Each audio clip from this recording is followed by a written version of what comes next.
just for you. We talk film, TV, both old and new. We discover new things, our taste get broader. So here's the show's host in no particular order.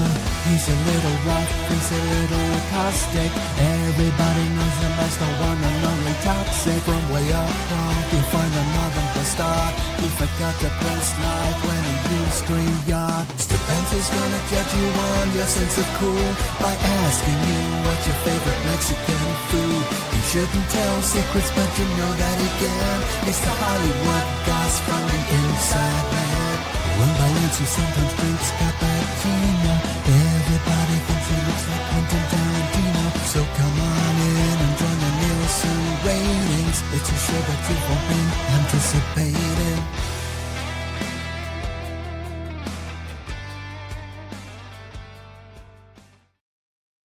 On. I'm going to be talking about, among other things, this film today, which I promised to inflict upon my entire panel last week. I think we should watch the trailer first before I bring everybody in. So let's check this out.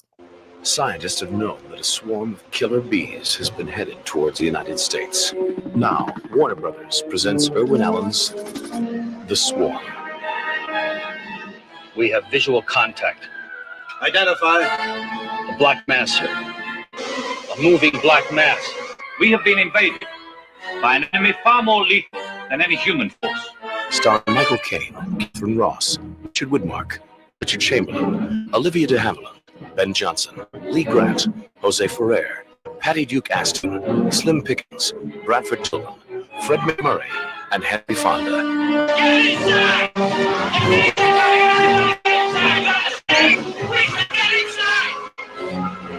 A story of courage and sacrifice.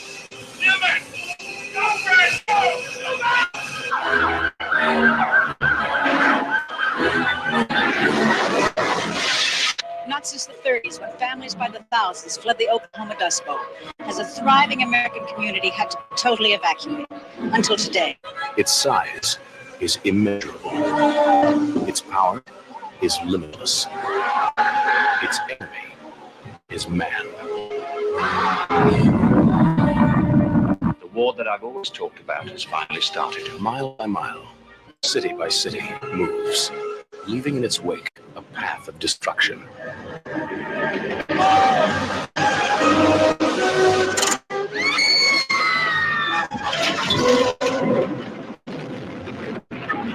For God's sake, Crane, when are we going to stop this massacre? Irwin Allen's The Swarm. It is more than speculation. It is a prediction. The Swarm. Yeah, it's all based on science, don't you know. So obviously that film's based on a true story. It's all purely scientific fact.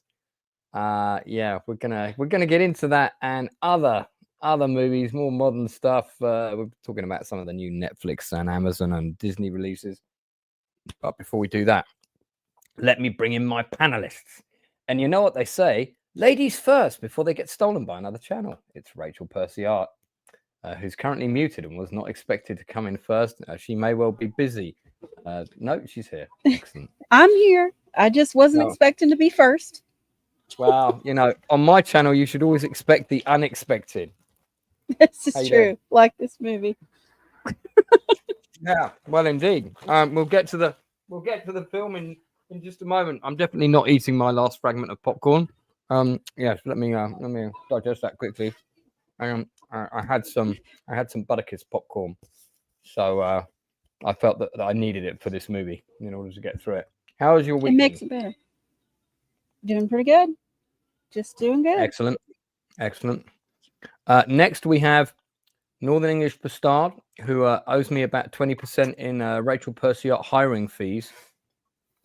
So, you beautiful bastard! And I don't think we signed a contract for that, did we? I mean, I was supposed to sound like Bloodfest before Rachel's under contract with Outcast Studios, so we get a percentage of any appearances on other channels, and also get to charge for her time. So expect a hefty bill in the near future. How you doing? Yeah, I'm all right. Yeah, I just watched The Swarm now, and God, it's epic, it's dumb, but God, you can really see the cast. They're just. All right, we'll get more into it later. Sorry about that. Okay, we will get into it. Next, one of the people I'll be working with quite closely in the next few weeks. So I will be pleased to report at some point he will have bought me that lunch. I think before the end of June that will have happened. It's the Inside Man. Evening all. How's it going? Yeah, not bad. Not bad. Yeah. All tickety boo. Excellent. Looking forward to buying me that lunch.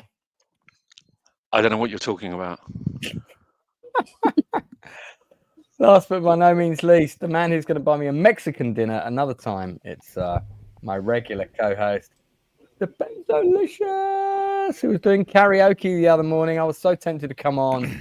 Then I thought, no, I've got to get into work mode. I have to. I'm on a deadline for shitloads of stuff at the minute, so I had to pass on that. How did your karaoke go?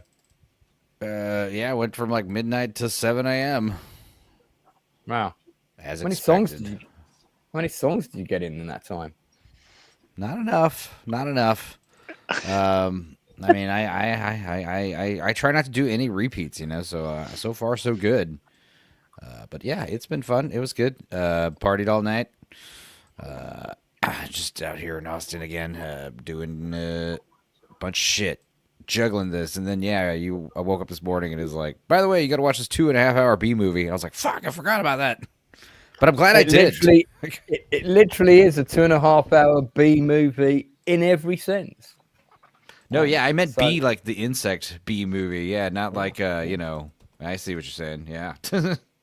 But it is also a B movie. Right. Well, we aren't just going to talk about The Swarm, but we are going to talk about The Swarm first.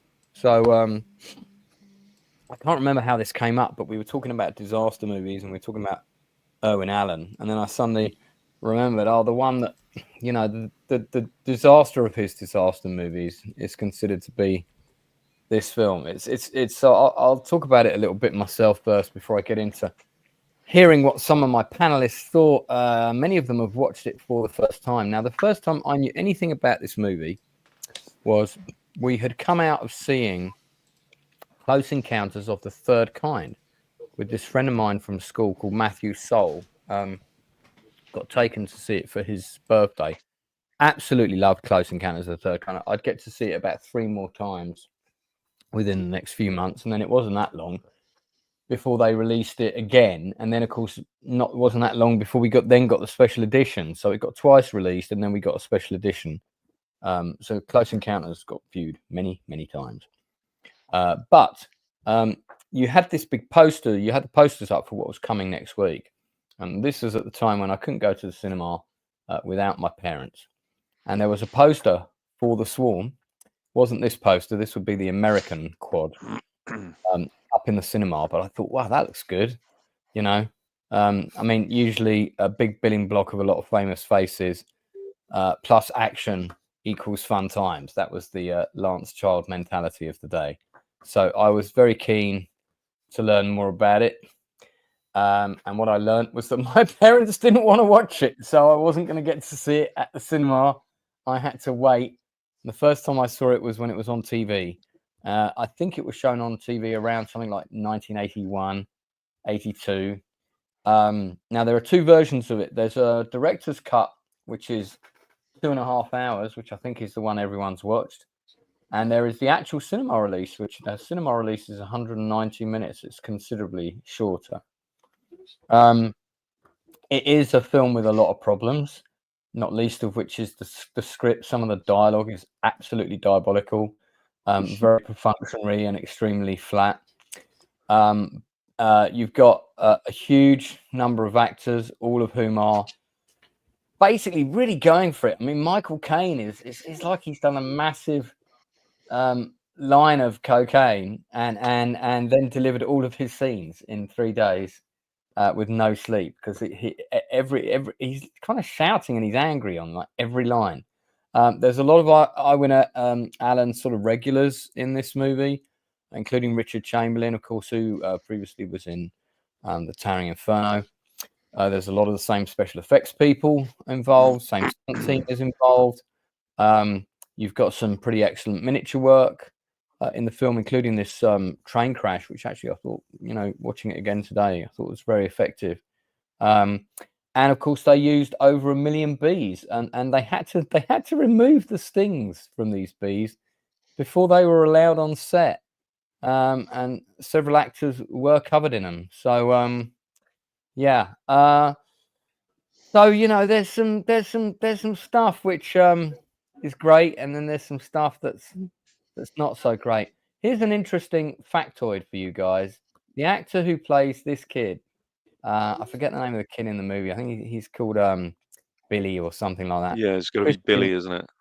Christian Yutner, who witnesses his parents getting stung to death by bees. So Michael Caine, who is the older lead of this movie, is still alive. This kid is dead. So Toxic told me I had to stung by a bee, was it? make sure I mention that. He died last year at the age of 60. Of a bee Well, sting. this kid's name was Paul in the movie. I just realized. Damn. Yeah, Paul. Yeah, cause of death is listed as natural causes. Don't know what else. That narrows it down.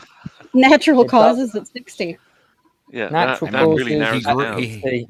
In He brackets, was in movies. death by bee. I don't know. He was also in Return from Witch Mountain, which was a childhood Oh God, favourite of yeah, mine. that's right. Yeah, he was one of the Earthquake gang in that movie. Yeah, so some of the other cast are still alive, including this lady. Catherine Ross is still around. So, you know, probably doesn't look as good as that now, but she is still around. One of the people that's still around, who was one of the most loved people in the film industry, you'll never hear a bad word about this actress, and that's Lee Grant. So Lee Grant plays the reporter in the movie, and if you read about her, she's currently, I think she's like 99 years of age, and she did a talk in New York about a year ago. So clearly, you know, still around in terms of making a contribution and things. I mean, she must have some amazing stories.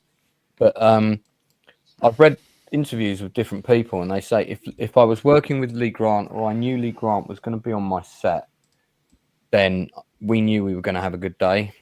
So, you know, that's the kind of thing you want to have someone say about you. Now, this is what I was looking for. I think this is the UK Cinema Quad, because this is a 30 by 40 poster. Yeah. It looks like Freddie Mercury with a fake beard. It does, but it's actually Richard Chamberlain, who sadly passed away a few weeks ago. Now that's a poster. Damn it, Lance. That is a poster. What is up with this? Is everybody I can't dead? help it. No, some people are still. This movie's 1978, man. It's like if you were doing utter it in a someone's mad name. world, there'd be no one alive. But It's like you utter someone's name, and we eventually find out it's like the curse of Lance's lips. Like if you utters an actor's name, it turns out that they're actually dead. Yeah, you got to watch out for that. $2 from Darth Plato. Starship Troopers is a disaster and a bug movie. Yeah, that's true. Yeah. Yeah, so that's Richard Chamberlain. I mean, he, you know, some of the actors proper got covered in these creatures for the sake of this film. And that was one of the things I always remembered was that the bee sequences, for the most part, I mean, obviously you've got some pretty shite optical effects, but stuff like this, when they had the bees crawling on people's bodies, was really, really well done. And I thought incredibly, incredibly effective. I mean, that may well be a dummy. It might not even be a kid. I don't know, but still looks good. So, yeah. When I first watched this film, there was 2 other bee disaster movies. There's one called The Bees, I think, which was made for TV around the same time this came out. That's the one where the movie ends with a VW Volkswagen car also has kind of sound devices on the roof, and they lure all the bees into a baseball stadium or somewhere like that and contain them in there, and then they're all killed in there. I don't know if anybody remembers that film. I'm amazed you didn't watch that one. Yeah, I love the the 1967 Deadly Bees, which I think Mystery Science Theater did an episode of, but it's the one where it's like some hot British musician girl, singer, pop star. She has like a nervous breakdown, and her agent orders her to retire to a holiday in the countryside. And I guess the person she's staying with is like a mad scientist who's got like he's trying. It's like about like this village with these farms with like warring like honey farms. Yeah, right. And one of the guys is insane and makes a bunch of killer bees to like destroy his competition selling honey. Stupid. Yeah, she got sent to the wrong farm. Clearly. I'll talk about the things I think that are quite good about the movie are the practical effects are pretty well done. Everybody is kind of like, you've got this massive cast, including loads of A-listers, some pretty top stage actors. Everybody is playing this dead straight. Everybody is that they're all like going for it. I mean, I don't know. There is zero levity in this movie. There's no levity. There's no humor. There's no jokes. There's a little bit of romantic interlude. That's about the only thing. And then like everybody, it all ends in death. This movie is like a bummer too. It's not really. I guess it kind of plays out like, remember the like The Day After or Threads, like a movie that's like warning us about nuclear war. Yep. This is like that serious, but it's warning us about killer bees. Yeah, it does take itself very seriously. It's got a great opening sequence. The sort of opening 5 minutes, where they're moving into the base and you don't quite know what's happened, and they're trying to find out who's alive and what's happened is all pretty cool. And then suddenly Michael Caine just appears out of nowhere, and from that point the film gradually sort of has different levels of stupidness as things goes on. And I mean, some of the lines are beyond comical, but there's something about it I like. I mean, it's lauded as one of the worst films of all time. It's on. That's really unfair. I think that is unfair. I mean, we're gonna hear from everyone in a moment, but it is widely regarded. It was a critical and commercial failure. I don't think it made all its money back because it was pretty expensive. And it's on a lot of. It's got a terrible rating on IMDb, 3.7, which I think is definitely unfair. The box office was $5 million in its opening weekend, but the budget of the film was 11 or 21, depending on who you believe, and the total box office in American was just under $8 million. Worldwide, of course, it grossed a bit more. But it's sort of, the Sunday Times described it as simply one of the worst films ever made. And they're really discerning. Sunday Times are really discerning critics.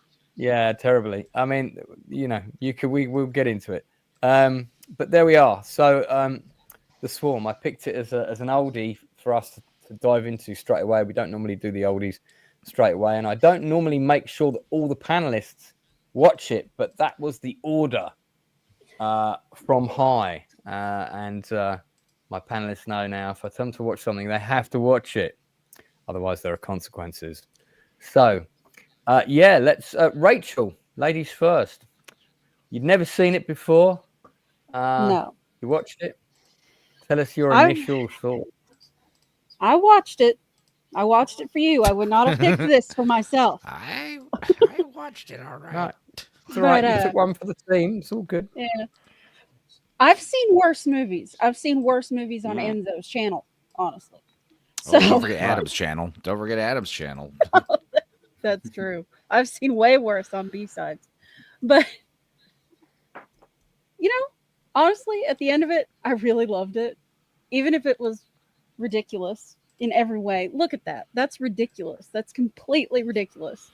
And yet you end up enjoying it. And it is a downer. Everything in this movie is a downer. A lot of people die. A lot of people die in the film. That's for sure. 700,000 people die in this movie. I'm not joking. That's the literal death count. Because when the nuclear explosion goes off, they derail a train. They cause a nuclear meltdown. The bees are a problem. They're a big deal. It's not good. Bees. They invade Houston. Yeah, I mean that's not that far from you, Enzo. So you best be prepared. No, I'd be dead if this movie were true. If this movie played out, I would be one of the many fatalities of this film. Rachel, do carry on. So tell us what you liked about it. Tell us what you didn't like. Whatever. All the performances were great. I can't say that anybody had a bad performance. Even the kid. The kid was wonderful, especially when he was having a panic attack. He was perfect. He sold that really well. I kind of hate hearing that he's passed away already, but the effects were good for the time.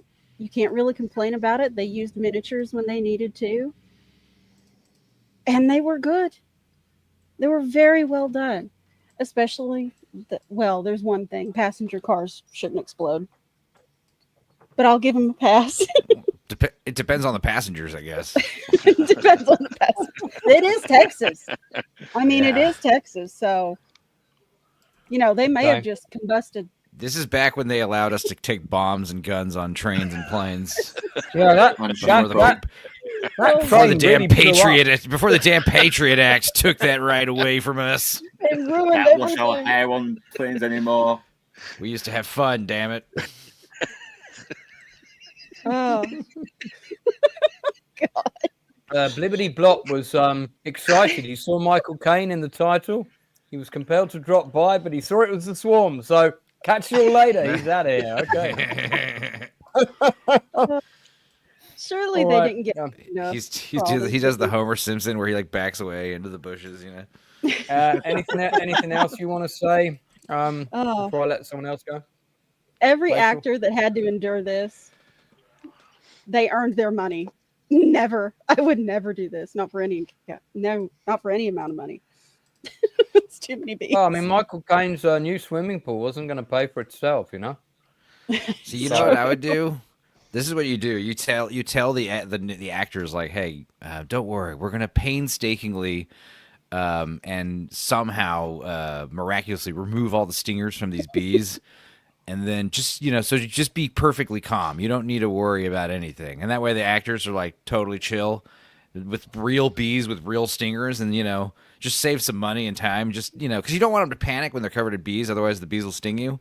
So you just tell them, you just lie to them, and just be like, "We took out all the stingers, don't worry." And then they're like, "Oh, okay." They're covered in like real bees, and they don't even realize like how close they are to getting stung. Well, someone, Olivia de Havilland, she was stung by a bee. I wouldn't be surprised if there were literally hundreds of people getting stung on this movie on accident, and like no big deal. Sorry, whoops. They bloody lied. They said the stingers were removed. There was 100 people employed. That was Albert Steptoe then. I wondered what the fuck was going on then. There was 100 people employed on the movie, especially to look after bees. So you had 100 people transporting bee wranglers, 100 team, 100 manpower team of bee wranglers. That's a big team. Michael Caine was only just supposed really to blow going the for bloody stingers off. He was going for it. He was so serious in this film, which was quite funny. Northern, you just saw it for the first time today. Yeah, I did, and it's dumb, but they do bring real gravitas to the dumbness. They really do. It's like I think the guy directing it did set out to just do a very fun, dumb B movie, and he just said, "Okay, playlist dead serious, playlist like you're acting in Lawrence of Arabia or something like that." I'll play it straight. I think it's probably the brief. Yeah, yeah. I mean, they really do play it dramatic, and they do sell every line, even if it is a bit dumb. Like, I thought the bees were our friends, and you still believe it. For some reason, you still believe it. Line. That's Olivia de Havilland thinking, "How the hell did I get in this film?" Yeah. What's going on? Always get bloody Carter. Now I mean the bloody film with bees. Now, before we continue to hear from you, Rachel, who were you rooting for in the romantic triangle? Were you rooting for the old guy or the cowboy? Oh, I was definitely rooting for Ben Johnson. I like him, so that was my I like pick. Ben Johnson. Yeah, Ben Johnson was in Red Dawn. If you guys remember. Yep. Yeah. Yeah. I love how you get super invested in these characters, and then no, they all die from They bees. all die. Yeah. Whoops. Sorry to get you. Sorry to make you think these characters were important anyway. Sorry. Even the kid. Yeah. Oh yeah, you think the kid's safe, and then he just like relapses and just like drops dead. die. Yeah, I don't know if you can see this bee at the top here that's slightly fatter than the others, but that's Laurence Olivier preparing for a role. So, okay, we'll move on. He was just beginning to understudy. Oh my god! We've got another. I mean, there's many bee lines coming in. Oh, see what I did there? Whoa. Just can't believe the critics were so stinging in their reviews. More like that to come, no doubt. Wah, wah, wah. Henry Fonda was in the movie. Yeah, everyone's in this bloody movie. Yeah, every I don't big know actor everyone. at the time. Yeah, Yeah. and not D-list actors either. No, they're not. No. Did they have dirt on each other or something to get this movie made with these people? I think Owen Allen was a very respected producer director, and they knew if they were going on a movie of his, they were going to get a big paycheck. Yeah. That's fine. And and also when you think about it, Henry Fonda's scenes are all in a control room. Most of the scenes he does a couple of scenes with Michael Caine, but most of them he's just doing on himself, talking about his experimentation and whatever. Those scenes were probably all done in 3 days. He probably got paid like he's also like $50,000. it's like Bill Murray in the 2016 Ghostbusters, where he's in a chair the whole movie because he's quote in a wheelchair. How much you bet if the character wasn't written to be in a wheelchair, and Peter Fonda's just like nah. Henry Fonda's just like nah, I'm not walking, not standing on set. Just give me a chair. Sorry. Well, I got hemorrhoids, okay, and it's very painful. So and I still need to work. Yeah, that'd be great. Let me just sit on the set all day and get paid. I'll say some lines and then I'll go home. Thank you very much. I'm sure he was. He well never up for got that. his beer and pizza. That still makes me angry. I know. I feel the pain. I feel the pain for that. So, yeah, Northern. Other thoughts? It's really hard to say because it just speaks for itself, right? It's a dumb movie with some great actors, just really giving it their all. You know, they're really selling the drama of it, the weight of the situation, despite the very crazy concept. So, yeah, it's a good little watch, you know, get some people around with some beer, some pizza, you know, and have a blast. When you finished watching it, were you buzzing? Yeah, I was buzzing. Yeah, I probably should do like a comedic review on this one day because you know, there's just so much stuff you can get material from. Yeah, there's quite a lot of entertaining stuff in it. No doubt about that. Okay, Enzo, fire away, man. Bro, this movie is insane. Yeah, I you know, like you said, it's just a silly concept, but then they make it not silly by just showing you the insane damage these bees do. Like, first of all, just getting swarmed to death by bees is a pretty horrific way to die. There's plenty of videos of like people walking around the woods, and then all of a sudden a fucking bunch of killer bees show up and they get swarmed, and it totally, you know, it's insane. Well, like It's real, an like awful way. real videos, like real videos. Yeah. There's like I've never seen one of them. Oh, yeah, it's happened. It happens. Like, you know, you're by, like, this is why beehives, you know, sometimes when they're left undisturbed for like a long time, they get huge.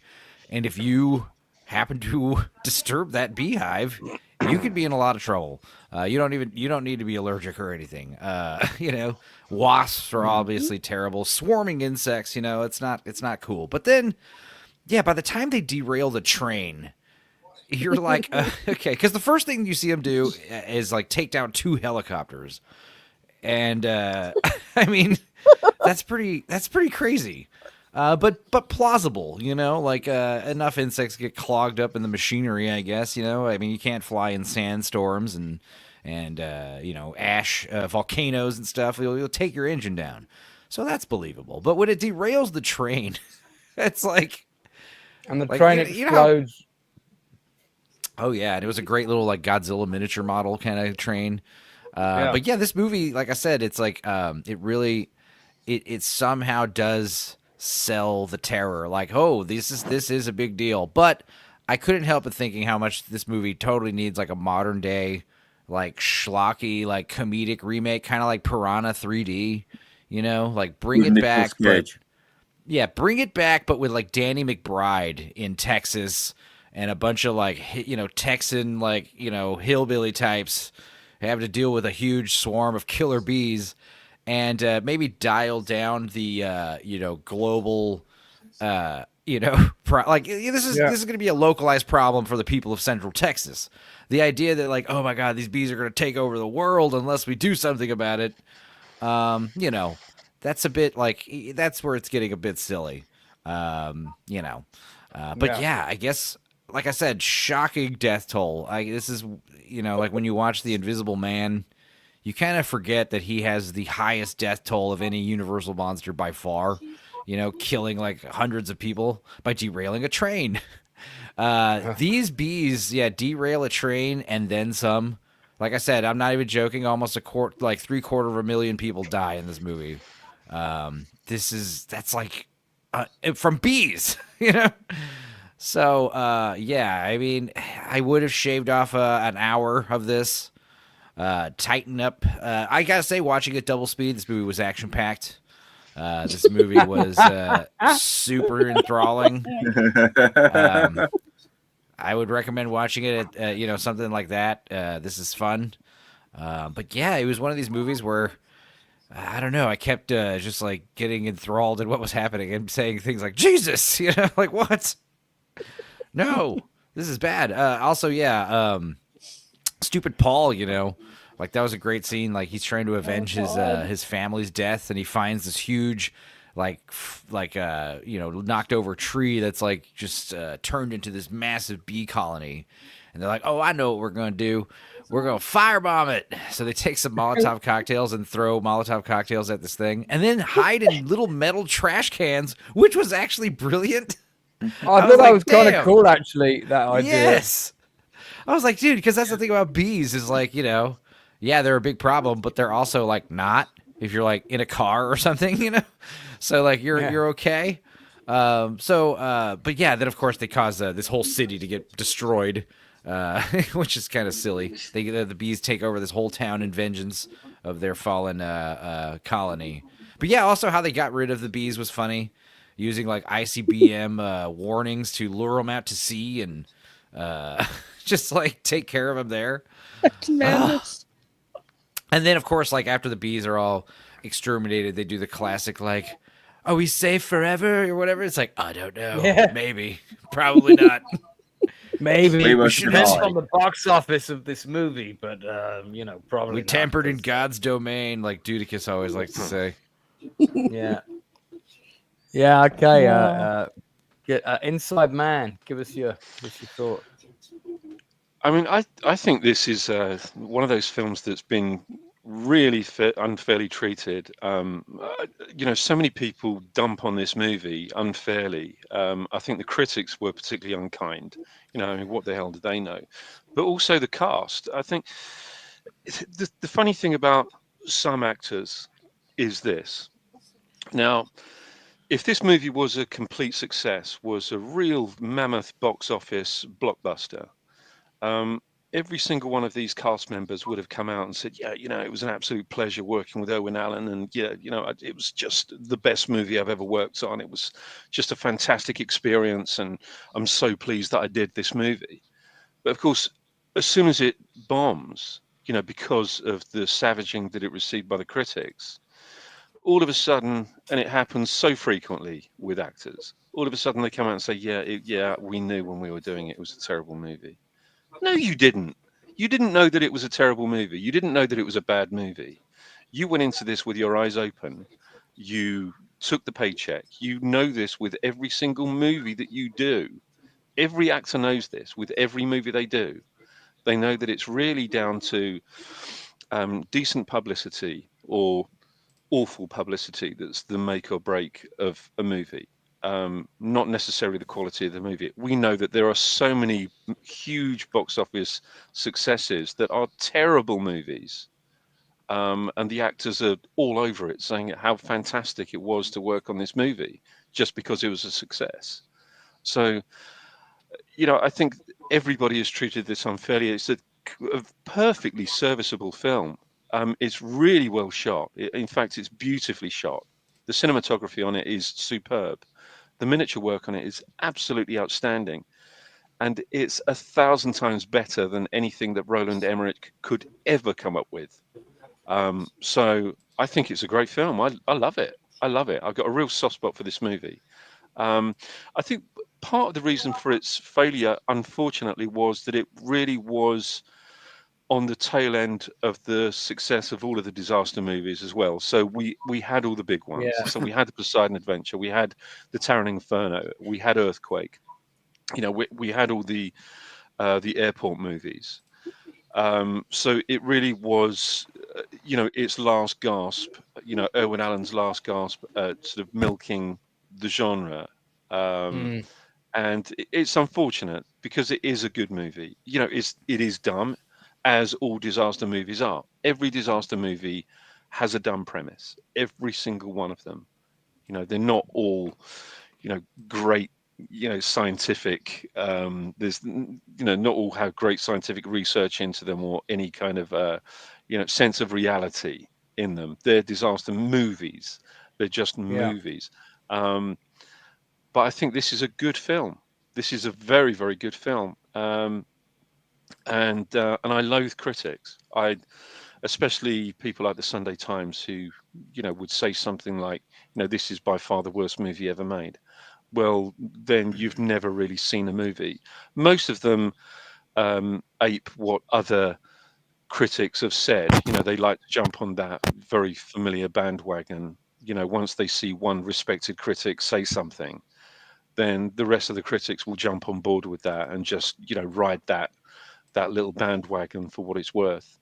But I love this film. I love the cast. Like I say, the miniature work is just amazing in this. But the cast, anything with Slim Pickens in, as far as I'm concerned, is pure gold.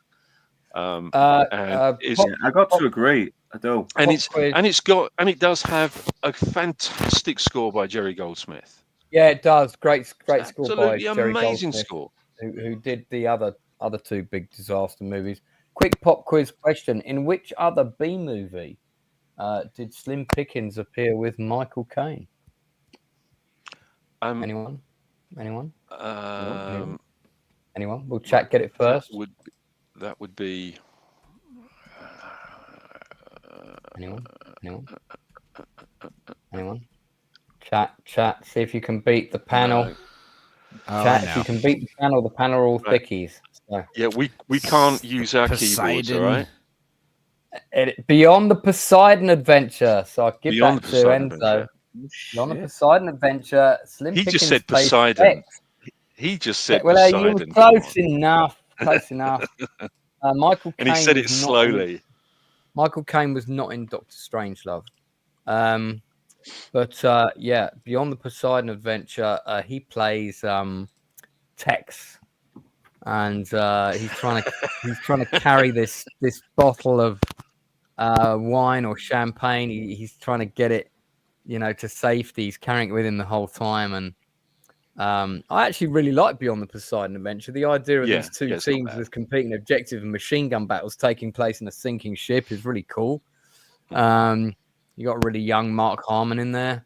It's quite a nifty little film.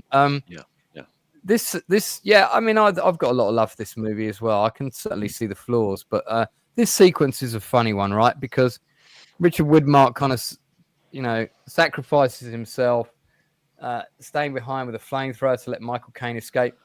Random scientist guy who's next to Richard Widmark has no reason whatsoever to stay there in this sequence. There's him and there's Brad Dillman. They've only got one flamethrower between the three of them. It doesn't take 3 people to operate this thing.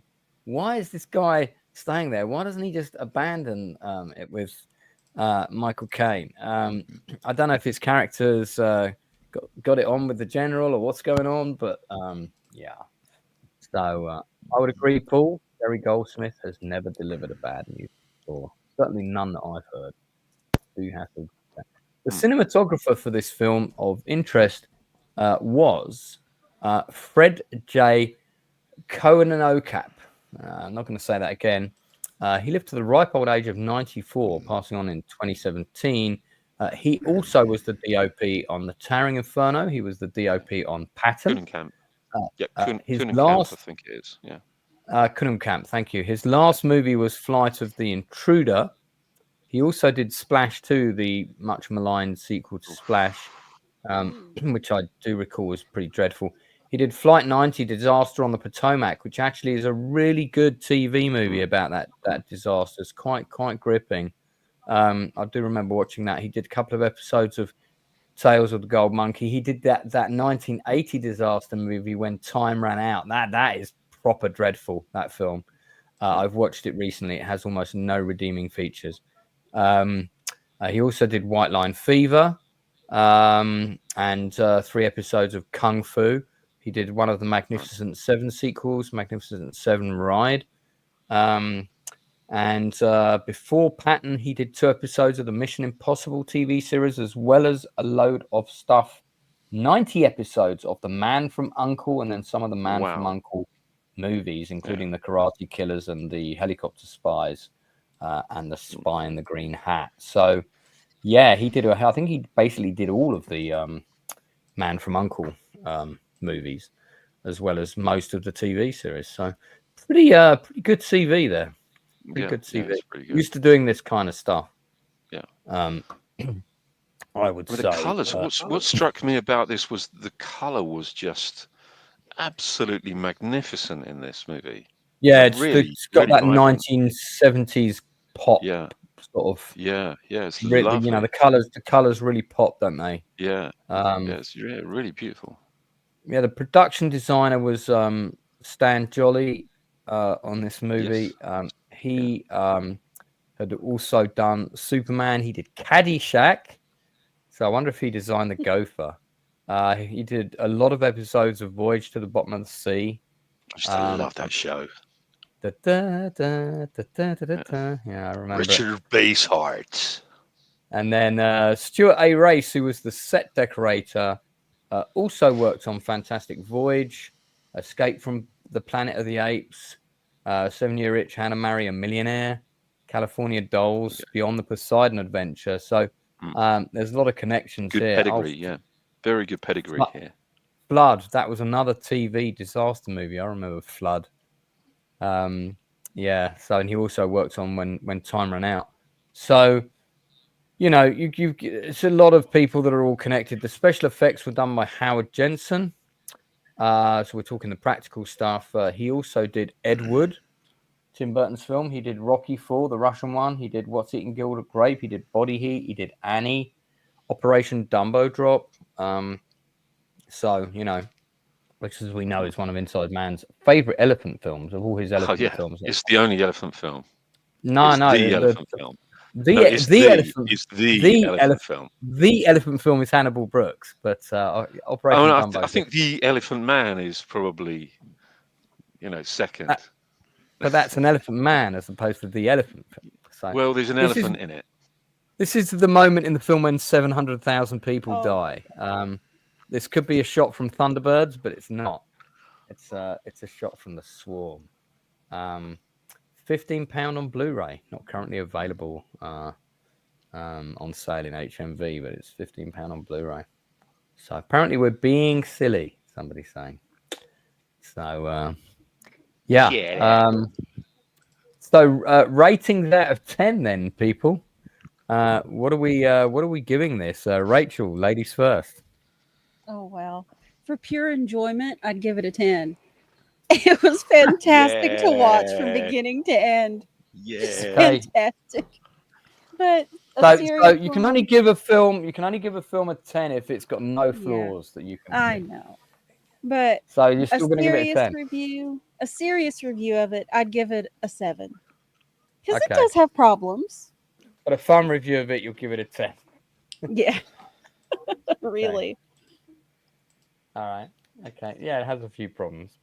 Not least of which is Michael Caine probably would have been burned alive in this scene, whatever's going on here. No. Okay. Northern out of 10. Yeah, I got to give it a 9 out of 10. It did feel like it could have been shortened a little bit, but it does have a bit of an epic feel to it, and the actors do bring real weight to it, though. They do, and you cannot fault that, even if it is a little bit goofy. But the stakes are high. I mean, people die. I mean, like Enzo said, it doesn't mess about. Lots of people do die. This movie would never be made today. See what I did there? Inside Man, what do you give it out of 10? I'd give this a 9 as well.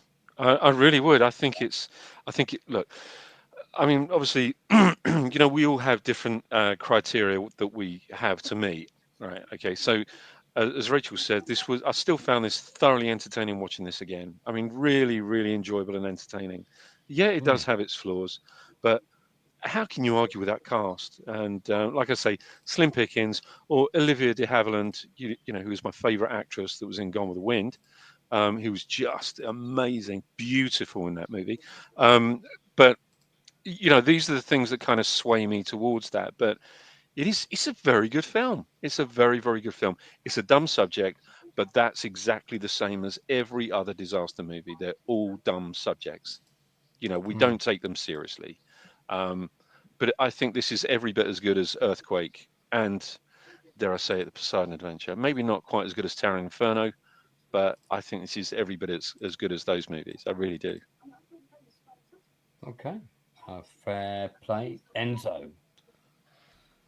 I give it a good 6.5 out of 10. It gets points deducted for too long, no boobs, and no jokes. I mean, which I like for my killer B movies. It for being too long when you watched it on double speed, dude. Not sure that's allowed. You watched it on double speed, so Yeah, it was still like almost 2 hours long with double speed. So hour and a half on double speed. Yeah. Really. Yeah. Okay. 6 out of 10. All right. But yeah, definitely needs it definitely needs like a modern kind of tongue-in-cheek remake. Yeah, I think a modern one with kind of the Tremors humor. Yeah, ramp up the jokes and ramp up the violence too. Let's see people like get all swollen and disgusting looking, and let's it'd be great if when they got stung, their heads will like swell up and then explode, a bit like in the movie, when that's actually that with that your suggestion, a modern twist on this, with Tremors humor. I think that's a really good idea. Yeah, I think that would really have work. A bunch of local Texas boys. There's something going on the farm. More cows been killed by the bees. Oh hell no. That kind of attitude is what we need. Danny McBride, like I said. Martha, get the gun. Maybe I can run that concept by Gail Ann Hurd. See what she thinks. It's funny though. When I watched that trailer, when you showed that trailer. I'll tell you what it actually reminded me of. It reminded me of That's Armageddon, the fake trailer in Kentucky Fried Movie. It was really, really like that. I remember that trailer. Armageddon. It's great. Yeah, it really did look like that. Don't stay here. Come back to Austin with me. That's like they keep repeating that couple. They keep cutting back to the couple and he keeps repeating the same line. I've got to stay here. I've got to save Gene or whatever. They just keep going round and round with it. I do remember that. Kentucky. What was it? If you were frightened by Earthquake, if you were frightened by the Towering Inferno, then you'll be scared shitless by That's Armageddon. Oh, yeah, that's it. Yeah, I remember that. Yeah, yeah. And then they did the fake porn. They did the fake porn trailer, didn't they? Yeah. If you were excited by Deep Throat, if you were thrilled with Behind the Green Door, then you will cream your cheese when you see Catholic high school girls in trouble. And what's the other thing they did? Scene in the shower. Anyway, was it Fistful of Yen, which I thought was Fistful superb. of Yen. Absolutely Yen brilliant. Brilliant Parody of Enter the Dragon. Brilliant. Yeah, really good parody of Enter the Dragon. Yeah. It's almost like watching the whole movie, basically. Yeah. Yeah, it's great. Yeah. And the whole thing with the game show when they're getting picked. Anyway, we're getting sidetracked. Yeah. Okay, so The Swarm is available. You can watch the director's cut, which is half an hour longer. It is available if you just put in "Watch the Swarm." What? 1978. Are you kidding me? Free online. Yeah, that was the director's cut that I made you all watch. Oh, we watched the director's cut. Okay. I was like, dude, no way. You've watched. There's a 3-hour version of this. No, you've watched the director's cut. That actually makes sense. One. Okay. So if this movie was 2 hours long. Yeah, no wonder. I mean, that is my only complaint. Like, you do start to feel the length. Phrasing. Yeah. But, as the actress said to the bishop. Yeah. Well, indeed. There's the miniature work. I do think the miniature work is pretty good in this. It is really pretty good, up. Yeah, give me miniature work all the time. Like, enough of the CGI trains or cars flying over. That's still the miniatures again. Yeah. Well, by the way, I'm going to give you all. I'm going to give you all another 1970s movie to watch for next week. Yeah. As homework again, which we'll discuss at the beginning. Again, would you like to know what that film is? Yes, please. Dun, dun, dun. I'll just listen to that tone of childish excitement inside man's voice. It's like, please let it be an Italian spaghetti one.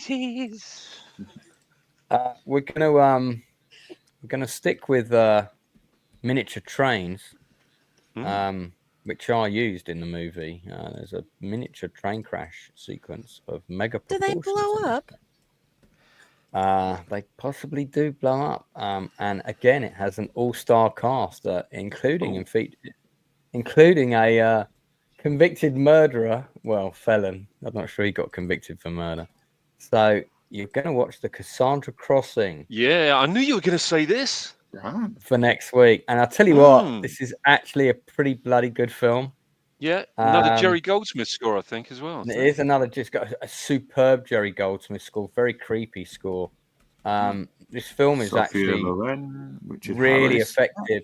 Now, I know that me and the Inside Mail, this was on every Christmas for some years between sort of 79 and 84. But I have a feeling that Northern, Percy and Enzo probably haven't seen it. Nope. So, right. So don't be giving me any last minute bullshit, Northern, about, I haven't been able to find the film. I couldn't find it. And then I put into Google, watch The Swarm for free online, 1978. Ding! First thing that comes up. There it is. Copied and pasted it to him. Here you go. Watch it. So glad I checked at 2 o'clock in the afternoon. So this film is very, very available. You can find it. Okay. So if anybody can't find it, let me know and I'll chastise you again. But is it on YouTube for free? It's very available. I think it is on YouTube. Yeah. Gary Bolter has said fantastic film, and by saying that, he has committed himself to coming onto the panel next week to also discuss the film with us. Good job, Gary. Yay! Well done. We love it when you volunteer for stuff, the trap. Gary. Yeah. So, and he's an Englishman living in Australia, so he's always entertaining, and he'll be able to tell us about his latent acting befuddlements. So, yeah, we're going to get into that next week. Okay, we're now going to go on to some new releases. So, for those people watching, we are covering some new stuff.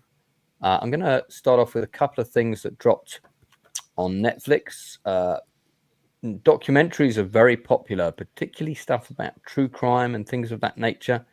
And I have to admit, even though I kind of know everything about this operation, I was still interested to see if there was anything new in this one. So we had American Manhunt, Osama bin Laden.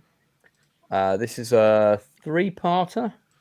It's about 50 minutes a piece on on Operation Geronimo. It covers, first episode kind of covers, you know, the initial reactions to 9/11, stuff that happened immediately afterwards, and how Osama bin Laden's activity came into the frame before that, how he kind of rose to the ranks of terrorism power, etc. There was a lot of background minutia that I wasn't completely up to speed on. I thought it was good. And then episode 2 is about the search for him, and then episode 3 is the operation. Yes, I have seen Zero Dark 30. I own the Blu-ray. Thank you very much. There's also there are 2 films about this, actually. There's one that came out slightly before, which was made for TV, which is directed by John Stockwell of Christine movie fame. He plays not Arnie, who is Keith Gordon, who was my mentor. John Stockwell plays the other guy, the one who tries to stop his friend from getting possessed by the car and ultimately is able to destroy it. John Stockwell is now director. He was also in Top Gun. He's the guy who kind of quits, so Maverick gets his spot, and he's been directing for quite some time. But if you go through his directing resume, I think his version of it is actually called Operation Geronimo. Codename Geronimo, TV movie, came out in 2012. It's been re-released as SEAL Team 6 sometimes. They don't quite have the right, because it had a low budget. They don't quite have the right sort of helicopters and stuff. But apart from that, it's still a really good movie. So if you haven't seen this version of Zero Dark 30 or the events, I recommend it. It's actually pretty good. But yeah, this documentary was good. I mean, again, you know, I'm interested in military history, so this sort of stuff is always of interest to me. So yeah, I'll give this documentary a solid 8 out of 10. If you guys are interested in it, or anyone in the chat is got an interest, it's worth watching. Did anyone else on the panel watch it? No, I didn't think so. Okay, so from one cheerful topic to another, this is one of the most famous crimes in the UK. Fred and Rose West. This couple who turned out not only to have murdered some of their own children, but had in fact been working as a serial killer duo, kidnapping and sexually abusing young girls before killing them and then burying them in various places, including in their basement, under their patio, and in some cases fields. They were responsible, I think, for at least 15 murders, suspected of others. Again, this is a 3-part documentary, follows a similar structure. There have been a number of documentaries on this case. It's, like I said, it's an extremely famous case. This is our Ted Bundy. This is basically the Ted Bundy of the UK. I don't think there's a more. I'd be hard pushed to say, apart from Yorkshire Ripper, there probably isn't a case as famous. Maybe as this. Dennis Nielsen, perhaps. I'd say Dennis Nielsen probably comes third after Ripper. I'd say Ripper would be first. These guys would be second, and Dennis Nielsen's probably third. Yeah, I mean, these are certainly. Also, I was kind of thinking more Ian Brady and Myra Hindley, because they were like a serial killing. The Moors murders, but they killed nowhere near as many people though. So I know, as you brought the name up, I hasten to add that the spelling of Dennis Nielsen is not the same as my surname, and we are in no way related. So it's good. There was footage in it that I hadn't seen before. That they had a lot of people on camera that were connected to the case, including all the detectives that worked on it. Again, you know, if you're into your true crime, maybe not the thing to watch before you go to bed, especially if you're prone to getting nightmares. I made sure I watched it during the day. So yeah, but I mean, again, another well-made documentary. It would be fair to say, as a caveat to this, that this documentary will be deeply disturbing. Because of what these monsters did. I mean, deeply, deeply disturbing. We're not talking Enzo's butt crack on Facebook disturbing. We're talking much more reality. This is truly, I mean, shocking. Really, really quite shocking. As a companion piece to that, which is now also available on Netflix, very clever of them. You may also want to watch Appropriate Adult, which is a drama miniseries that was also made about the Cromwell Street murders. It's told from a very specific perspective, which is somebody who was paired up with Fred West while he was being interviewed because he had to have an appropriate adult present because he didn't have a lawyer. So, and Emily Watson plays the woman who ultimately had that role. And this woman had a mental breakdown after fulfilling that job because of all the things that she heard. And then she also had to appear in the court case, and it was, and the defense went at her and stuff, and very unpleasant for her. Emily Watson, sterling performance. So you can also watch Appropriate Adult on Netflix as well. So again, I saw it years ago, and Dominic West really does look like him as well. It's crazy. Well, they make him, I wouldn't say looks like him generally, but I think they kind of, he grew his hair and I mean, the cheerful thing about this is that the fucker is dead now, which does give an awful lot of people a great deal of joy and comfort. So, although he evaded may justice he hung rest himself. in peace. Yeah, but he hung himself, didn't he? It was in some, the fucking coward killed himself on New Year's Day, I think it was. Yeah. So there's a few recommendations from me. Enzo's bound to have some comedies. Let's change the tone. Enzo, what have you got? Not a comedy, a documentary, but no, it isn't about murder like every documentary nowadays. I watched a 2.5-hour documentary called Here Comes Another Challenger, and it's about Street Fighter, the game, and and what was even crazier is I'm watching it, and I found out that it was made by Oliver Harper, who is the YouTube guy, right? He's like British dude and talks about movies. I forgot all about that guy. But it was pretty decent, very informative, very educational. Talks about pretty much all the Street Fighter up to now. From the very beginning, fighting games, and talking about how Street Fighter 2 kind of showed up, changed the game, literally, no pun intended. Talking about how it kind of had this huge reign, and that versus Mortal Kombat, and just all those fighting games in general, and the tournaments, and how they went to hyper mode, and how just playing it faster, and how you're like pushing the limits to these little 16 32-bit cartridges, because the game's an arcade game, and learning to port it, and all this really interesting techno nerd stuff. But going up to the less popular stuff with the live action movie and some of the iterations of the game, Street Fighter 3, and just interesting stuff. It was a pretty good documentary. Pretty, like I said, it's 2.5 hours long, so it does cover pretty much everything. But it was interesting because it just reminded me of because Oliver Harper directed it, and I don't know what the point is of it, but it's like, why not? I mean, don't most YouTubers are we're all just kind of, a lot of YouTube channels that they're making documentaries on YouTube, for fun, So I was just thinking, why wouldn't you just put this on YouTube? Is it on YouTube? I don't think so. Well, I mean, he probably got a deal, and therefore he got paid proper money as opposed to YouTube chomping money. So yeah, fair play. I don't know. Yeah, but it's just one of those things where it just kind of made me have a lot of questions about you're just jealous. The future of movies in general. Like a documentary made by a YouTuber is cool, but it's like why don't you just make documentaries all the time? I guess the only difference is you're interviewing people, But how many times have you just watched a big 1.5 hour long expose of some guy, just going over all the details of something? These people do it for funsies. I have to say that many of these YouTubers, the videos and little mini documentaries that they make are really very good. Right.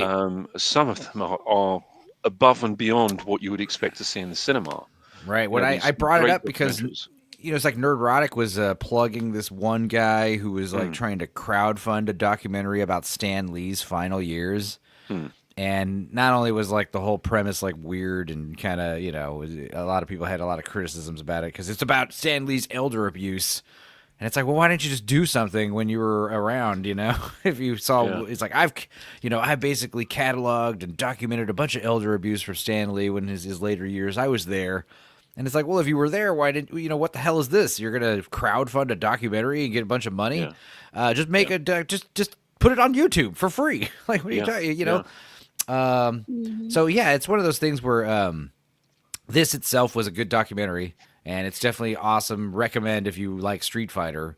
But yeah, it just had me asking bigger questions about just YouTube and documentaries in general. Like, you could say, oh, well, he probably got a deal to make some money. By who and the company that produced it? Like, I mean, wouldn't it be profitable just put the movie on YouTube and rake in YouTube bucks? I know that's what a lot of production companies are doing nowadays. You know. Yeah. Because, I'm talking about it with my music friends. We're talking about, like, sustainability for musicians, And, people are, like, complaining about Spotify all the time because it doesn't pay you anything. And I'm like, put your shit on YouTube.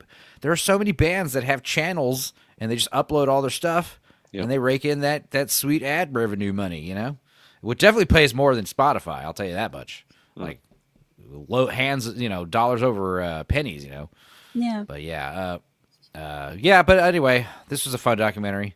I guess I was just really high when I watched it because I was like thinking about all this other shit. For you kids listening, we don't condone the taking of recreational drugs on this channel. Okay, cool. And I'm sure you've got more. We do not.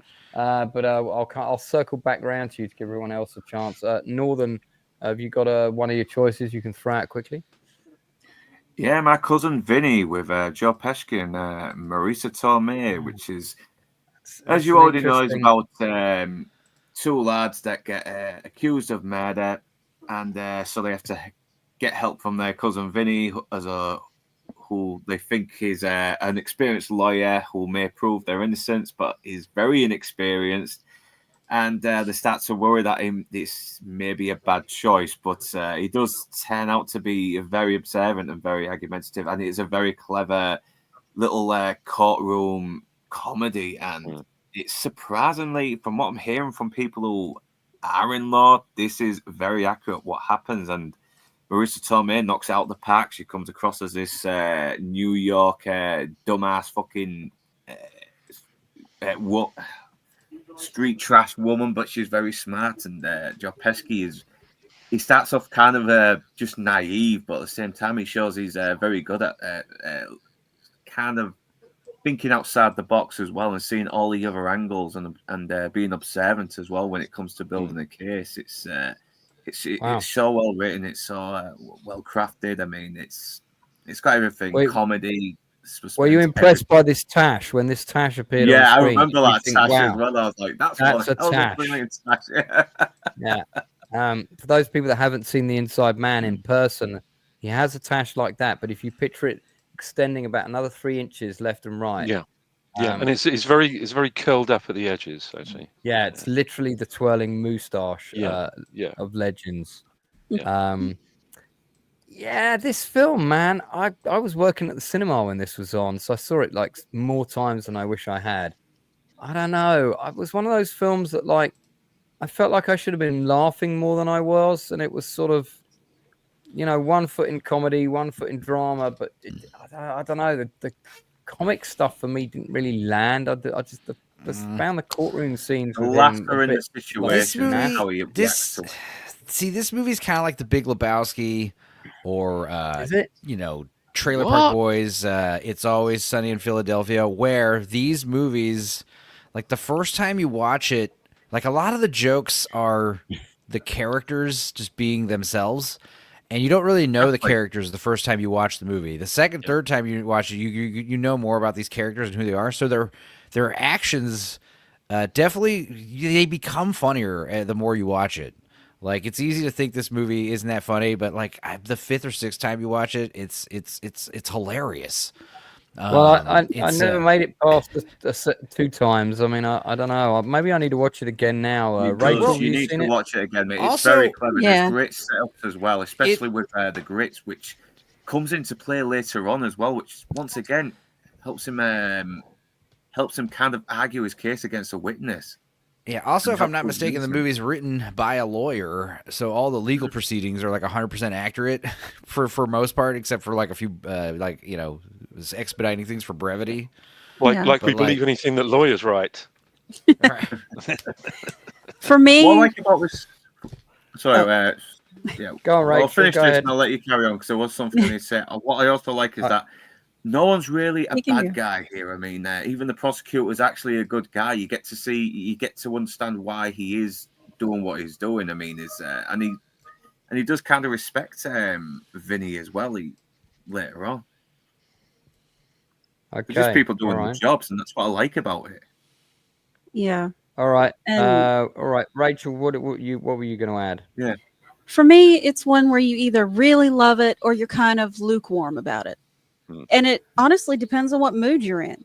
If you're in the mood, I'm not even lukewarm about it. I'm more like sort of like cold cup of tea about it, but do continue. I understand. Like sometimes you watch it and it doesn't hit for you. And then other times you're going to think it's hilarious. Like for me, when I watched it, it didn't really hit with me. I know that it's a good movie, but it's not as funny as I would like it to be for me. Yeah, I think it's kind of, it thinks it's actually 99% funnier than it actually is. It personally, I mean, I'm with Lance on this one. It's not for me. It just isn't for me. But then, it's more endearing than it is funny. This is just a well-meaning. It's positive. It's not a gloomy movie. That's a good point. That's a very good point, actually. Yeah. This is like one of those old-timey, old-school Hollywood kind of comedies. It just has that old Hollywood vibe. I always kind of got the impression that this is fucking hilarious. What? I kind of I disagree. I will fight you all on this. I kind of got the impression though when this was made, it was kind of a little bit of a consolation movie. It was, they got themselves a surprise here. I don't think they ever really pushed this as being this, this big comedy movie that was going to be it certainly wasn't a tentpole movie, let's face it. But my brother loves this movie. My brother Academy Award-winning movie. Yeah. It's got this quaintness to it. It's got this quaintness to it. Kind of reminds me of Grumpy Old Men or something like that. It's like, it's not the funniest movie, but it's not like it puts a smile on your face, Right. Well, it's time to give it the Nielsen ratings. What would people give it out of 10? Northern, it's yours, so you go first. I give it a 9 out of 10. I mean, 9? I don't think it's perfect, but not all the jokes land. But I do think it's funnier than you're making out to be, because there's actually some really great setups and some great sort of like callbacks as well. Some good little plot threads going on. There's a lot going on, and it all kind of feels very cohesive. Okay.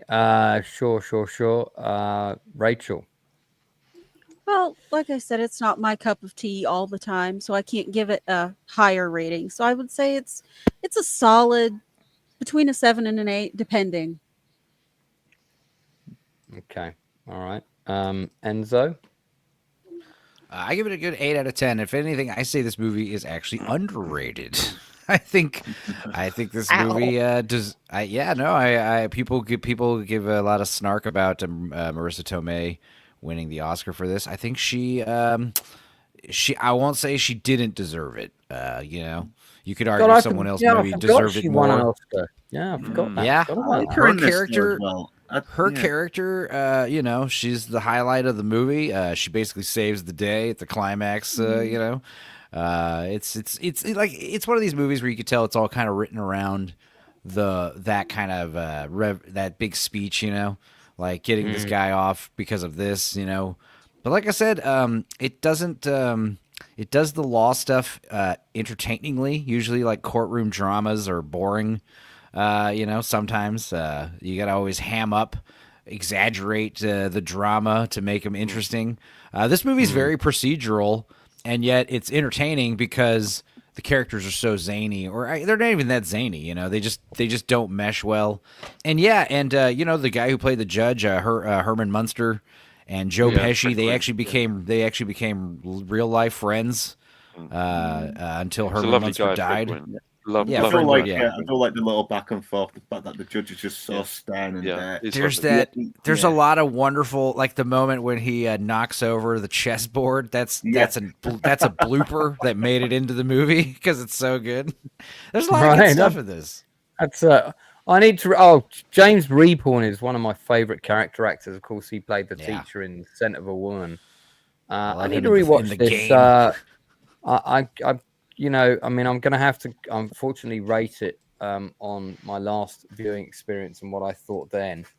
But for me, it's only a 3 out of 10. Inside Man, what's your rating?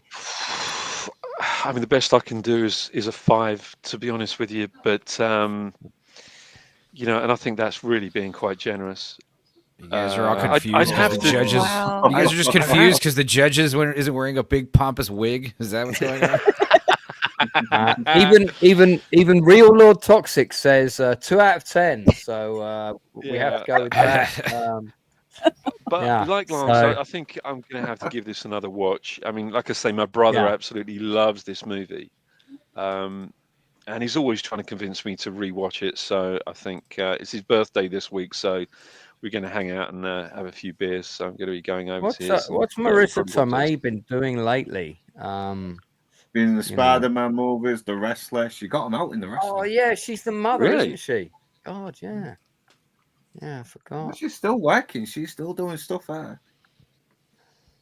Toxic is currently watching Sirens on Netflix, which would explain his absence this week. Not bad, he says, so far. Okay, well, yeah, I saw that being advertised. I might check that out. Okay, so My Cousin Vizzy, Northern Vinny. Vizzy, My Cousin Vizzy. A whole different movie. Inside Man, what 1970s Italian film do you have for us this week? Well, it's from 1974. It's black and white, but it's not Italian. It's not Italian. It's Young Frankenstein. One of Mel Brooks' 3 great movies, I think. You know, this. Now that's interesting that you say Mel Brooks has made 3 great films. I mean, I think Blazing Saddles has to, in my view, probably has to be the best. Producers. You like this one. I'm sort of not that keen on it, but I do love Gene Wilder in it, though. And then what would you say the third one is? Producers. The Producers, I would agree. Dracula Dead and Loving It, possibly one of the worst films ever made. Now, that is worse than The Swarm by far. Yeah, Robin Hood Men in Tights, also dreadful movie. Oh, History of the World. I've actually warmed up to Men in Tights. I have. History of the World Part 1. They are terrible movies, but they're still funny. I don't know. I think he's dreadful. But the problem with me for Men in Tights when I went and watched it was that it wasn't funny. I do have a soft spot for Spaceballs. I do quite like. It's weird. I can't stand that film. Well, the one scene I absolutely love is when they buy the VHS of Spaceballs from the merchandising If you told me shop. you also didn't like, if you told me you also didn't like Spaceballs, then okay, that could make sense. But if you're like, I love Spaceballs, but fucking Men in Tights sucks, I'd be like, they're both. I don't know. I do think obviously, Young Frankenstein, Blazing Saddles. I like High Anxiety a lot too. He's obviously got ones that are just better. Yeah. But that VHS scene where they watch the movie and they get to the bit where they're watching the movie, that's just fucking genius in Spaceballs. Never go past this. In fact, never show this again. Yeah, but I think with this, because it's I mean, obviously this one was written by Gene Wilder. Right. I think this was the script that he presented to Mel Brooks when they were doing the Producers. Right. And of course, it's really a proper. This is a proper homage. It's not really even a parody, but it really is an homage to, the James Whale Universal Frankenstein movies. And strangely, when they were looking for the props and everything for the set, they actually found the guy who made the original props for the original Frankenstein, and he still had them in his garage. So they hired these props from this guy. So they had all the exact same props from Kenneth Strickfaden, wasn't it? Yeah, from the 1931. Incredible. Yeah, from the 1931 movie, he had loads of the stuff still. Yeah, and so it all worked, and he was on set all the time, and he asked them, if he could. Well, he asked them for $1,000, and they said, you got to be kidding. And he sort of like, what? Is that too much? They said, you got to be kidding. You've no idea how much money you've just saved us. So they gave him a ton more money just to hire the props and have him on set. Right. But it was shot in a way, pretty much as James Whale would have shot Frankenstein and Bride of Frankenstein. So I mean, Luke would appreciate this because I know he's quite a big fan of these movies. It really is beautifully done. It's shot on this amazing Agfa black and white footage, and it's lit in exactly the same way the Universal, all of the Universal pictures were lit. It's just an incredible piece of work. I mean, Gene Hackman's in it. Obviously, Marty Feldman's in it. Madeleine Kahn is brilliant as always. Terry Giles in it. Peter Boyle obviously plays the monster, and he's just fantastic. If there's anyone out there that's watching this right now that hasn't seen this movie, it's an absolute must-see. Please don't be put off the fact that it's black and white. Because I know there are so many people that think that they're being really discerning by only choosing color movies to watch. But for Christ's sake, watch black and white movies. This was specifically made in black and white. I didn't watch Universal horrors. I didn't watch this for some time because it was in black and white, and at the time, color had just sort of come in, and we were kind of trying to watch everything in color. But it seemed odd that this was made in the 70s to me, and shot in black and white. But of course, I absolutely get it, because when you watch the film, you realise they are everything from the opening titles, to the music. All of that is all a throwback to the 1930s black and white movies. And Gene Wilder is one of my favorite actors of all time, and you only have to look at this still to see why. I mean, the man could convey so much emotion with just a look. And it's funny, Mel Brooks says exactly the same thing. That's a face that was really born to be in pictures, and as opposed to this face here, which not so much. And in fact, he said that one of the things that he loved about Gene Wilder was that every time he directed him, he never played anything for laughs ever. He played everything completely straight. He brings integrity to the role, doesn't he? Absolutely does. Absolutely. Have you seen this, Luke? I've seen it. Yeah, God, it's brilliant. It's a classic. Yeah, it's great. Great film. I had a massive crush on Terry Garr after seeing Close Encounters as a kid. I had all these strange feelings, and I was like, "What's going on?" But which, of course, I now understand was a childhood crush. And because she's great in this. Peter Boyle's great in it. Peter Boyle's brilliant. As well. It is a great movie. I think that putting on the Ritz scene is just fantastic. Absolutely fantastic, and it never fails to make me open my bladder. To be honest with you, it's honestly, I'm almost sick with laughter when I'm watching this movie. It's great. Cloris Leachman as well. Don't forget. I mean, just the part where he goes, "That means you are," and she just got this violin, and she keeps striking it every time she goes. Yes, it's got so much pathos. Yeah, it has. It has. All right. Okay. means you're like, What are we? yes, what are we this rating it out of 10? I couldn't We give have this to move anything on. less than a 10. This is absolutely a 10 for me. I mean, I Yeah, I'll love give it. it. I I'll adore give it. this. I'll give it a 9 as well. Anyone else? I'd give it a 9. I agree on that. 9. No. 9. Northern. I give it a 10. I give it a 10. 10. It's Okay, almost a so- perfect comedy for me.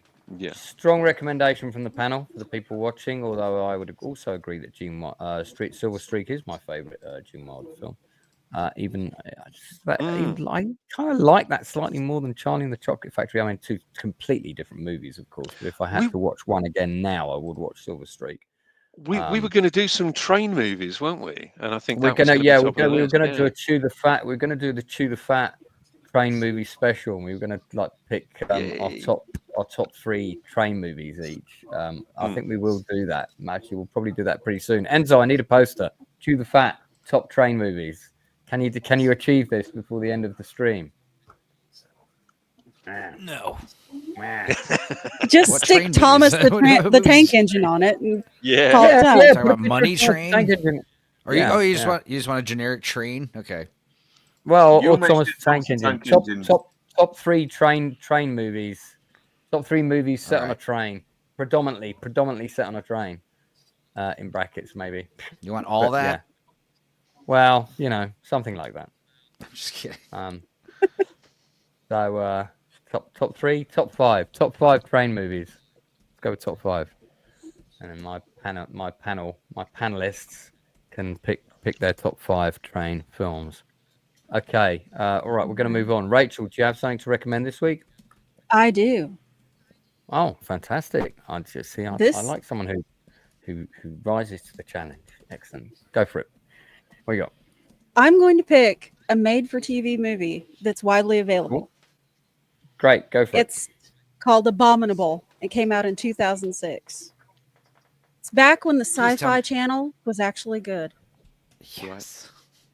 And so I was like, yes, I know what she's talking Please about. tell me it's the one. Okay. Oh, I adore it. It's Not the one about the big furry creature. Oh, you mean the one with they're Matt all McCoy? about. Yes, that one. I know there's like 5 of them called Abominable, but that one specifically. Yeah. Okay. It has a wonderful cast of everybody that you love from 80s horror movies. Fantastic. It just feels like an 80s horror movie, except for 2 concessions to modern technology. That's it. Everything's practical except for one shot, I believe. And here is a screenshot of the lead actor from that movie. There we are, Ruby, the dog. Yep. She's the star hero. of the film. She is the hero, the hero of the movie. But we have Matt McCoy from Deep Star 6 and also The Hand That Rocks the Cradle. I have reached out to Matt McCoy before about coming on here, so you never know. One day, maybe. That would be great. I've not seen this film, but I do remember it. But I don't think I've ever sat down and watched it. Lance Henriksen and Jeffrey Combs, two horror B-movie stars, if ever there was. It has Dee Wallace in it, Rex Lynn's in it. Wow. Just Dee Wallace it's from amazing. E.T. Yeah, amazing cast. Plus random hot blonde chick, so that would be enough to get Northern Well, involved. you got to have cannon fodder. No, exactly. You got to have somebody. And Candy. So, Whichever way you lean. Oh, Rex Lynn, yeah, from Cliffhanger. I don't give a shit, Waylon. Yeah, looks good. I have to check this out. Why have you picked this? Tell us why you like this, Rachel. I'll get to the credits in a sec. When it first came out, I was obsessed with Sci-Fi Channel movies. In a way, I still am. Kind of the way Enzo is with Hallmark movies. Right. But yeah, it's a strong addiction. He is getting help for it though, just to be clear. Hallmark's Anonymous. Yeah, I'm buying a subscription to Hallmark. That's how I'm helping help for it. Yeah. I'm gonna start funding these movies with my wallet. He's getting a bumper super Blu-ray 200 set box set for Christmas of all the Hallmark Christmas movies ever made. I would believe it. But that's the I'd be kind of like love I Neo have in the for these. Matrix, where I get them all downloaded into my brain like instantaneously. I've seen all the Hallmark movies. Well, you could just watch one. Sorry, We've Rachel, watched you them go all. on. So you like this movie because Okay. you picked it because Yeah, when I was a kid and you watched a horror movie, this is the exact same kind of thing you would get. The lighting is just like an 80s horror movie. The first opening scene where the fog rolls in and you have that soft lighting, it's perfection. And the way the story plays out, and his character in particular is fabulous, the way he's written. He's dealing with PTSD from a horrible accident where he lost his wife, and he's up there to try and break him out of it, which this is a horrible idea. Don't do this. But the way he plays it is so wonderful. And it reminded me of all the movies that I saw him in growing up that were so great. And I had to go back and watch a few of them, honestly. I had to go back and watch The Hand That Rocked the Cradle when I watched this. yeah, It it was- was a good movie. I quite like Yeah. that film. This is the perfect Rachel movie, honestly. Everything about this is my kind of movie. Eraserhead. Oh my God. Yeah, I'm going Why? to hunt this one out. I'm definitely going to hunt this one out. Okay. I think it's So, available on Prime, Peacock, Tubi, Oh, Freevee. It's everywhere you can find it. Just Right. be sure that it's Excellent. the 2006 one. Excellent. Fantastic. Yeah. Okay. All right. Anything else you want to say about the movie, Rachel? Oh, there's the That monster. face. Look at that face. Yeah. Just the makeup on this, it sells it. Okay. You know that it's a practical in-camera thing they're dealing with, and I was so happy because, as you know, Oh my Sci-Fi God! Channel movies. Even Paul Gleason's in it from Yes. Die Hard and The Breakfast Club. Wow. That's a pretty good Even minor- cast. I even feel minor like that shot characters. there might be spoiling the ending. Yeah, don't eat your microphone during the stream if you can avoid that. Oh, Okay, sorry. what would you give it out of 10, real quick? I'd give it an 8. Even though I love it, I'd give it an 8. It's a Sci-Fi Channel movie, for sure. All right.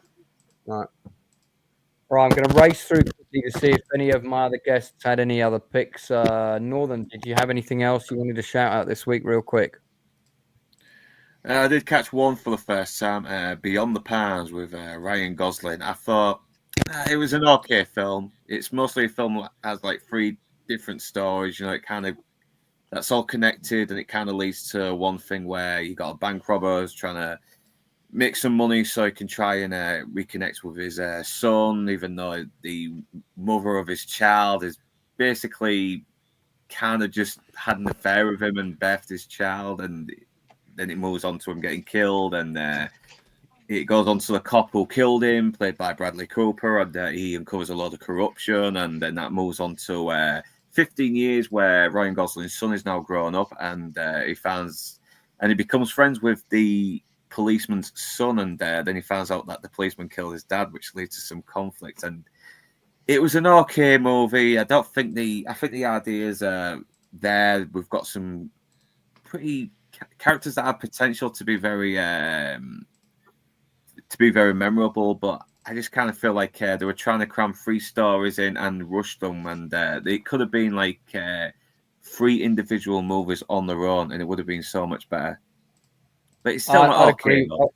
I'd agree with you. It's not an amazing film. I'd give it like 6 out of 10. I don't know why, but Bradley Cooper just doesn't do it for me as an actor. He is trying too hard. I find with him, he's always trying to be perfect in every film with his performance, and I just think I don't find him a very interesting actor to watch because he never does anything that I don't expect. He's dependable. Don't get me wrong. It's like, you go to the fruit seller to get apples and oranges. You come home and you've got apples and oranges. But there isn't an orange in the bag that's sweeter than you expected it to be. They all taste the same. That's kind of where I'm going with this. So he I mean, always does what I expect him to do. I just Yeah. don't find him very interesting or exciting because he never I- surprises me. I kind of agree with that actually, because I mean I liked Limitless. But Yeah, I on the really whole, liked him in. I really liked him in Yeah. that, but that's because I liked the script. I mean, it could have been Kevin Yeah. Bacon, and that film would have been just the Yeah. same. Yeah, You know, but actually better, on the probably. whole with him, he gets on my nerves. To be Yeah. honest with you, he does. Yeah, I don't know. I don't know. I kind of disagree. Seems like he might be a cool guy in real life. I just think his storyline with dealing with corrupt police officers feels very, very rushed. I mean, he has like one recording and already he's taken the whole precinct down. It was like, like I said, this could have been a good sequel that continued off from where after he killed Ryan Gosling, which also could have been a good hour-and-a-half movie. I think the third story really drags out though. I think it's the least interesting of them all, and which is weird. It is a bit of a contradiction. This movie, you know, I'm really mixed on it. I really like the approach of it. I like the idea of this movie. I just don't think it fully delivers on what it was trying to, bring. All right, fair enough. Enzo, you got another one? Okay, Enzo's currently cooking a burrito, so I'm going to go back to Inside Man. You got another one? I do, but I think it's going to be a little bit too much of an obvious one that's going to take us a little bit too far. Is So, it an Italian, German, what do movie, Western? yeah, so I will skip this one, and I shall leave it for another time. Actually, Oh, No, okay. tell us. I'm only joking. no, it's going to keep No, everybody save- curious. So this is save- actually save going to it. make everybody start tuning in next week. Yeah, save it for next week then. Yeah. Fair enough. Enzo, are you back? Do you have another pick? No. No. I want to. I haven't watched a lot of stuff. I need to go. My girlfriend's calling. I'm karaoke. 5 minutes. Okay. All right. Good. Well, I would like to to. that train pick though. I was just about to say. I would like to thank Enzo for being so diligently fast with his gunslinging thumbnails, because we have The computer's help. to the fat best train films. I love that. That's great, man. We'll schedule that soon. I'll see if we could. I'll try and do that this side of the film shoot, but it may have to be after. But so we can't start a long-running Sunday night yet. So I might do this. Yeah, best train films. That might be 2 Sundays time, maybe. We shall see. In 3 Sundays time, I'll be on set. So yeah. But best train films coming up. Very good. And we'll be talking about a train film next week. Cassandra Crossing. Everyone's got to watch it. Shall we find a link for it now so we can cut through the bullshit of I couldn't find it? So not directed at anyone in particular. Just saying. I have this on Blu-ray anyway, so. I also have it. I also have it on digital. Here we go. Found it on YouTube. Took me all of 5 seconds. Yeah, and there are a couple of different cuts of it, but this looks like the full one. You definitely don't want a TV cut because all the gore's been taken off. So, yeah, that's available. I'm going to drop that in the chat now. So it's in the general chat. So even people. Yeah, I've got it. I am saving it on to watch later. Listen, it's a good film. This one is. I mean, this one is actually good. You know, the Swarm is kind of so bad it's good. This one is actually good, in my opinion. It does take itself a little bit too seriously, but it's got a great cast. It's got some really good action. Richard Harris is the lead, yeah, and Anne Turkel, his wife at the time, I believe, is also in the movie, if I remember rightly. I think she's in it. Yeah, no nepotism going on there. Yeah, Martin Sheen, Matt Lancaster, O.J. Simpson. Oh, bloody hell, what happened to him? I think he basically only agreed to do the film on the condition that she could have a small role in the movie, and they gave her a role. She looks, I mean, she's gorgeous, gorgeous woman. So yeah, there we are. Okay, well, we'll start to round up then because it's quarter to midnight. Let's talk about what we have coming up. So next week, I've got 2 interviews. As you know, I will interview people who are up-and-coming creatives or who have a project that I think is interesting. Now, somebody got in touch with me and said, Lance, I know you're a World War II guy. I think you should speak to this author, Robert O'Connor. He's got this great book out called Jeep Show, which is the true story of a trooper at the Battle of the Bulge. But it's all told from the perspective of just this one character. And I thought, that sounds really interesting. So I've got Robert B. O'Connor coming on next. I think he's coming on next Tuesday. Anyway, it's already up. It's already live. I've got 2 interviews. One's on the 3rd of June. One's on the 4th of June. And this is one of them. So go and check on the channel. You'll see. So looking forward to talking to Robert. Really interesting book. There's a great website with all the information on it that's already below the link, so you can check all of that out. He's got a really interesting background as well. So fascinating stuff. Then I also have this interview with DJ David Conway, aka The Cheese, who's an interesting character that I recently met while raving in Corfu. I just said to him, mate, you've got to come on my channel. So if Enzo was a DJ, this would be his face for sure. Yeah, David Conway's coming on the channel. So you'd be screaming like that, Enzo, from behind the decks, wouldn't you? You'd be doing that, sure. You'd be screaming like that. No, I would be like, I actually do have an idea for being a DJ. I'd be called DJ Man Boob. And I would spell BEVVB. Okay, that's how you'd spell it. Well, I promised. David said. I would do. David said, I would. What I would do is ahead. I would sit on stage DJing, but while I'm doing that, I would do other things like make margaritas with a blender, or get a haircut, or get like a massage while I'm like DJing, just showcasing how easy it is, And I'd be acting like what I'm doing is like very impressive, like touching the computer buttons, I'd be like, yeah, and then like have him shave me, have a barber like. Well, I put on the stream. I'd be barbecuing like while I'm DJing, handing out fajita tacos and shit. I put on the stream, including special guests, and David said, "Who's the special guests?" And I said, "I'll probably have a co-host." But I mean, Enzo, that should obviously be you because you could say all these entertaining things. Oh no! So, there's yeah, my DJ name right there in the comments. If anyone's up, look out for me. This is going to be Enzo's DJ name, Man Bweeb. So, yeah, I like that, Man Bweeb. Oh, that's brilliant. That's brilliant. So, Lance avoiding my chat. That stings. I'll hang on. Sorry, I do remember you sent in a second super chat, Darth, and it was this: the movie deserves better buzz. Needs a plan B. Yeah. That was for the Swarm. That was for the Swarm. So we got those two. We got those two coming in. We've also got our top 5 train movies. So anyone on the panel who wants to be on that, obviously I see that Rachel's contractually obliged to be on that panel, so that's good.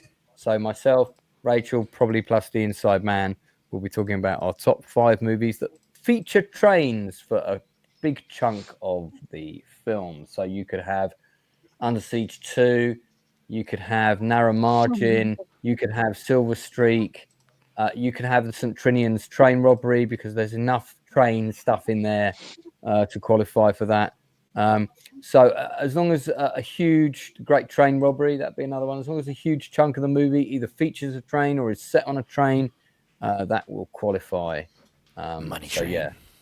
And that would also qualify. And that will probably be on a Sunday or a Monday night in the near future. I will confer with my panelists to see what works for them. Before I get everyone to plug stuff, there was one other thing I've been watching. I've seen it before, but I just decided to watch it again. And I don't think when it came out, because it came out in 2022, and I don't think the Nielsen rating started until after the summer of 2022. I think we well, this is episode 70, so we can count back the weeks, can't we? I don't think. And there's only like been 1 or 2 weeks where we haven't actually streamed. So and I decided to have this on again today while I was working. It's a 3-part BBC drama based on a true story called 4 Lives. This is a 10 out of 10 recommendation from me. Again, true story crime drama. It's about serial killer Stephen Port, who unfortunately murdered 4 young men in London around, I think it was around 2015 this took place. And the police investigation, or lack of it, that allowed, after the first murder, that allowed the other 3 to take place, beggars belief. I highly recommend it. Superb performance from Sheridan Smith, Rufus Jones, Jamie Winston, Robert Ems. There's some really good actors in this. Yeah. And also you've got playing Stephen Port himself, an actor that you would not put playing a straight, serious role. Let me see if we can find him quickly. Here we go. Stephen Merchant playing the serial killer. Oh, wow. This. Totally straight role, no comedy whatsoever. Right. And I've actually met Stephen Port face to face myself, and Merchant really nails him. So yeah, fantastic job from Merchant. So if you haven't seen 4 Lives, it is currently available in the UK on BBC iPlayer. It's available in America on the good ship. So find it, track it down, check it out. If you're into your true crime, this is as fantastic as it is tragic. But it is a really, really good show, and I'm glad I remembered to recommend it quickly, because I nearly forgot to include it there. But I think all the panelists would think it's very good. Probably not a show to be watched on double speed, but hey, Enzo, knock yourself out because you're experienced in this area. A few other mentions for train suggestions: Horror Express, Millionaires Express, Murder on the Orient Express. That'd be an obvious one. Me and Training Day watch Horror Express. No, I like this one. Worst train movie ever. Solo.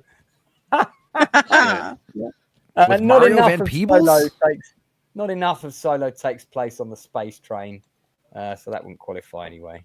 But How to Train Your Dragon? No. But I'll let you have Von Ryan's Express. So you can have Von Ryan's Express. That was already on my list. Yeah, I thought it might be. Oh yeah, Train Spotting. No, there's no trains in Train Spotting. There's some train tracks. Yeah, there is. There's like one for like 2 seconds. Yeah, exactly. So there you go. Yeah. Throw Mama from the train. We're doing that, and me and Luke are doing it. Friday. Yep. So you saved me promoting myself here. Well, that is a train movie. That segues nicely into your plugs, Northern. What are you doing on Friday? And just sorry to let you know, but myself and the Inside Man will not be available on Fridays for the next few weeks. So that's okay. I'm kind of partial to doing small streams anyway. They seem to be, just a bit more relaxing. You don't have to do too much, and plus I'm a lazy bastard, so. Are you going to change your name to Lazy Bastard instead of Northern English Bastard? That could I might do. It depends if I get the motivation to do. But I'm too lazy. That lazy Northern English Bastard. Yeah, I'm too lazy to change it. But it should be a fun stream, though, and I'll try and see if we can get you on, Rachel. Just send me a request, and I'll try and organise it for later. 20%. 20%. Okay. Lance got to get his cut. Enzo, what you got coming up? I'll be on Luke's on Friday. Also Wednesday, tomorrow, full-length commentary for the third and final 70s Spider-Man movie, Dragon's Challenge. And oh God, I saw that at the cinema. I saw that one. So yeah, me and my cousin Thunderqueef and Sammy Threepeat have watched the previous 2 movies this spring, and we're rounding it out with the third and final one. Sammy does fall asleep 30 minutes in, but I don't blame him because it was late and the movie was boring. But the movie had a killer soundtrack, and we had a really good time watching it. It was fun. So expect that tomorrow, 2:30 p.m. Central Standard Time. And yeah, that'll be about it. Do you know, and I have mentioned this before, but I wonder if anyone remembers, which movie Spider-Man and the Dragons Challenge double billed with in the UK? Because they did it as a double bill in the Kung Fu UK. movie? It was not a Kung Fu movie. It was Darn. a Western. It was a Western that came out the same what year? year. What year? 81. 81. Well, this movie was originally released in the States in '79, but we didn't get it. Oh yeah, so it was actually the Chinese Webb or something was the name of the two-parter episodes from the show that was turned into the movie. Well, Spider-Man and the Dragons Challenge in the UK, when it was released as a cinema thing, double billed with Cactus Jack, which in the in the States was released as the villain.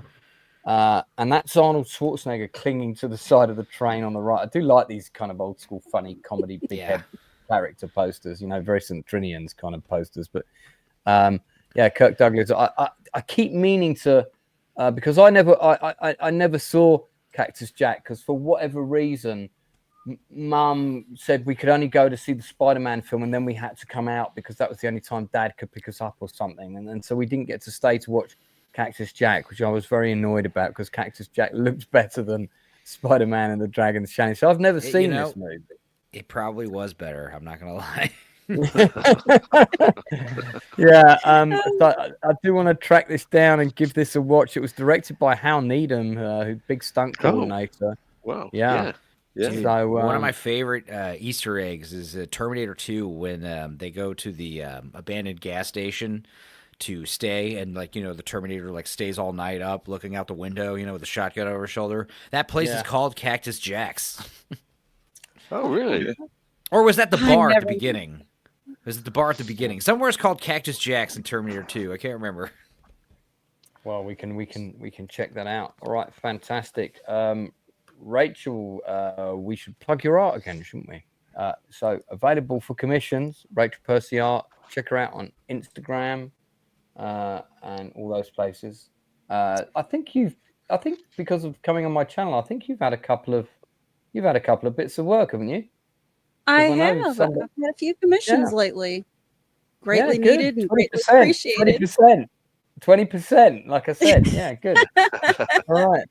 So, no, fantastic. That's great. Gary Bolter, again, committing to coming on. We like you, Gary. Thank you for coming on the train stream as well. Good. So we'll see you both at the Nielsen ratings and on the train stream next week. We do love Gary. He of course, runs the huge chapter of the Outcast Creative from Australia, which now is coming up to 1,000 members. So that's it from us this week. Lots of stuff covered. We're going to cover even more next week. We will be doing Cassandra Crossing as our panel must-watch movie, plus a load of the latest releases from all platforms. So I'm going to ask all of my members to try and watch some new stuff for next week. So let's try and cover between us. Let's try and cover a few different new things that are coming out. I must. Well, you can pick something that's going to be good, hopefully, because we tend to mainly recommend when you say new, do you mean anything sort of up to 1979? No. Oh, No. On that subject, on that subject, I'm afraid it's a good night from me. That is good night from them.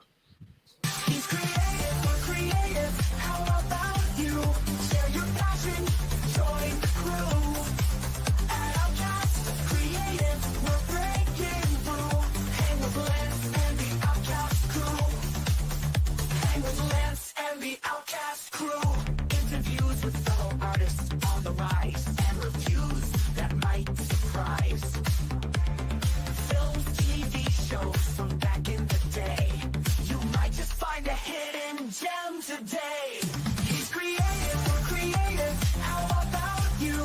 Share your passion, join the crew. At Outcast Creative, we're breaking through. Hang with Lance